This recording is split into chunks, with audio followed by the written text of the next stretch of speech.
Abyss, or as I like to call it, Oh No Not the Children, is not only one of my top anime from last year, but it's a masterclass in how much of a character itself you can make the world feel. Straight from the first episode, we're given a sense of just how much the town is linked to this abyss and how much the residents worship the abyss, almost like a god.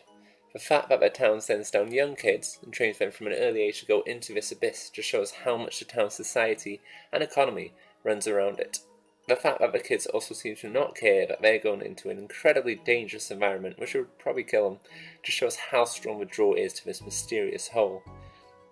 All this building up of the abyss works to give a serious eyeball reveal shot at the end of the first episode, and really gives an early sense of awe around the abyss.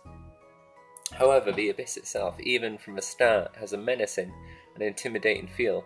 This is set up in the first episode with the Curse of the Abyss. The Curse of the Abyss means the deeper you go down, the higher the negative effects are when you go up, with the last layer leading to possible insanity, death, and loss of humanity.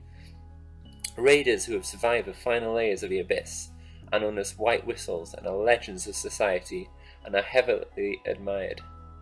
The Curse of the Abyss is set up so well and early that it acts as a very efficient tension builder, and you really start to feel dread for the two characters, Reg a robot boy and Rico a girl trying to find her mum at the bottom, since they most likely will not be coming back up.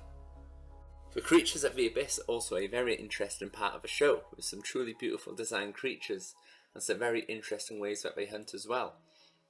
Like one of the creatures mimicking a dead animal's help call and using it to lure others to it. The rough and specking designs of the bigger creatures give a really good sense of how powerful these creatures are, as well as their rough and janky movement gives them a very menacing feel as well. The establishment of food chains in some of these layers makes the world feel much more solid and fleshed out, and also helps the adventurers feel like a small and insignificant speck in the abyss. Seeing how the abyss has an effect on the White Whistles and the artifacts they use to gain almost superhuman abilities, like Ozen, the immovable, who is a towering figure with super strength, is very interesting.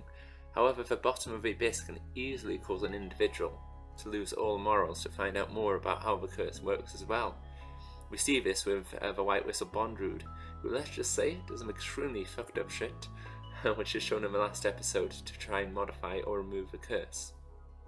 These story elements and world building elements really make a fascinating, terrifying world, and a hell of a ride as well, and with the second season on the way, it's a ride I'm quite happily getting back on.